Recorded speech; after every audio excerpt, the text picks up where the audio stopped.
بسم اللہ الرحمن الرحیم۔ آپ کو اردو کی کتاب میں خوش آمدید۔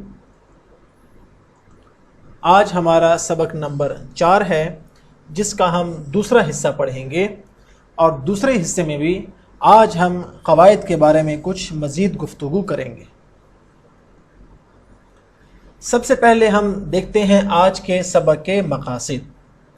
آج کے سبق کا مقصد ہے اسم، فعل اور حرف کو پہچان سکیں، یعنی آج کے سبق میں آپ نے اسم، فعل اور حرف کو پہچاننا ہے اور اس کی نشاندہی بھی کرنی ہے اس سبق میں، جو ہم آپ کو ہوم ورک یعنی گھر کے کام کے طور پر دیں گے۔ تو قواعد میں پہلی چیز اسم، فعل اور حرف کی تعریف ہے، اور یہ آپ کے لیے انتہائی آسان ہے۔ اور وہ کیا ہے؟ کسی شخص، جگہ یا چیز کے نام کو اسم کہتے ہیں۔ کسی بھی شخص، جگہ اور چیز کے نام کو کیا کہتے ہیں؟ اسم کہتے ہیں۔ جیسے کتاب، احمد اور اسکول۔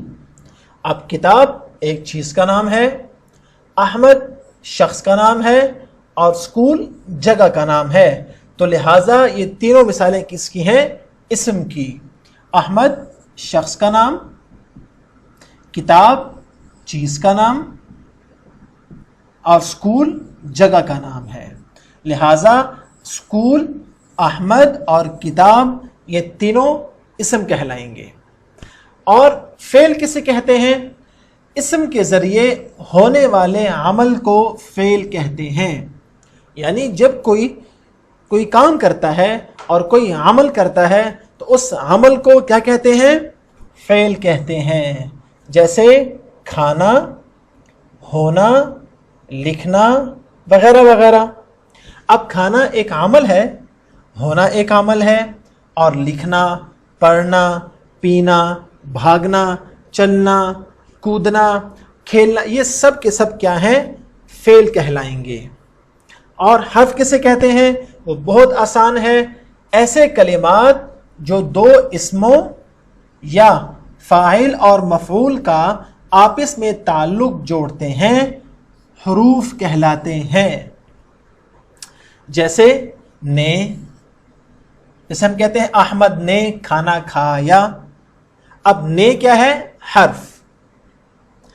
سے، کا، کی، تک، میں اور پر، یہ جتنے بھی الفاظ آپ کے سامنے ہم نے بتائے ہیں، یہ سب کے سب کیا ہیں؟ حروف۔ اور ان کا کام کیا ہوتا ہے؟ یہ دو اسموں کو ملاتے ہیں یا فاعل اور مفعول کو آپس میں جوڑنے کے لیے اور ان کا تعلق بنانے کے لیے استعمال ہوتے ہیں، ورنہ ان کا اپنا کوئی مطلب نہیں ہوتا۔ حرف کا اپنا کوئی مطلب نہیں ہوتا۔ ان کا مطلب تبھی واضح ہوتا ہے جب یہ دو اسموں کو یا فاعل اور مفعول کا آپس میں تعلق جوڑتے ہیں، اس وقت ان کا معنی سمجھ میں آتا ہے، ورنہ اکیلے حرف کا کوئی معنی نہیں ہوتا۔ لیکن ان کی اہمیت سے انکار بھی نہیں ہوتا، اس لیے کہ جب تک حروف موجود نہیں ہو آپ کوئی بھی جملہ مکمل نہیں کر سکتے۔ تو یہ ہے اسم، فعل اور حرف کی تعریفیں۔ اب ہم چلتے ہیں اپنے ورب بک کی جانب اور دیکھتے ہیں کہ یہاں پر اسم، فعل، حرف یا فعل، فاعل اور مفعول کو کس طرح سوالات کے ذریعے سے واضح کیا گیا ہے۔ ہمارا پہلا سوال کیا ہے؟ امجد نے سبزی خریدی۔ اب اس جملے میں خریدنا یہ کیا ہے؟ آیا یہ اسم کی مثال ہے، یا اس کو ہم فعل کہیں گے، یا اس کا تعلق مفعول کے ساتھ ہے، یا ہم اس کو حرف میں شمار کریں گے؟ ہم نے کیا پڑھا تھا کہ اسم کسی کے نام کو کہتے ہیں اور خریدنا تو نام نہیں ہے، اور حرف کا ہم نے کہا تھا کہ اپنا کوئی معنی نہیں ہوتا، بلکہ یہ دو اسم کو یا فاعل اور مفعول کے تعلق کو جوڑنے کے لیے آتا ہے، لہٰذا یہ حرف بھی نہیں ہو سکتا۔ اب یہ ایک ہمارے پاس درست جواب رہ گیا فعل، تو خریدنا کیا کہلائے گا؟ فعل کہلائے گا، اس لیے کہ خریدنا ایک عمل ہے، اور ہم نے یہ پڑھا تھا کہ جو لفظ عمل کو بتائے گا اس کو ہم فعل کہیں گے۔ دوسرا سوال دیکھتے ہیں، سوال نمبر 2 ہے، باغ میں سبز پھول کھلے۔ اس جملے میں باغ ہے، یعنی اس جملے میں باغ کیا کہلائے گا؟ اسم، فعل، مفعول یا حرف؟ یہ کیا کہلائے گا؟ اسم کہلائے گا، اس لیے کہ یہ ایک جگہ کا نام ہے۔ باغ جگہ کا نام ہے، اور ہم نے یہ پڑھا تھا کہ کسی شخص، جگہ یا چیز کے نام کو اسم کہا جاتا ہے، لہذا اس کا درست جواب ہوگا اسم۔ اگلا سوال ہے ہمارا، احمد کو انعام ملا۔ احمد کو انعام ملا، اس جملے میں کو، جو آپ کے سامنے لفظ میں نے دائرہ لگا کر واضح کر دیا، کو کیا چیز ہے؟ آیا یہ اسم ہے، فعل، مفعول یا حرف؟ جی ہاں، کو حرف ہے، اس لیے کہ ہم نے حرف کی تعریف یہ پڑھی کہ حرف 2 اسموں کو ملانے کے لیے استعمال ہوتا ہے، اور اگر آپ اس جملے پہ غور کریں تو یہاں پر 2 اسم ہیں، احمد اور انعام، اور کو نے ان دونوں اسماء کو ملا دیا، لہذا اس کا درست جواب ہوگا حرف۔ اگلا سوال کیا ہے؟ بچوں نے دودھ پیا۔ بچوں نے دودھ پیا، اس جملے میں فعل کون سا ہے یہ ہم نے تلاش کرنا ہے۔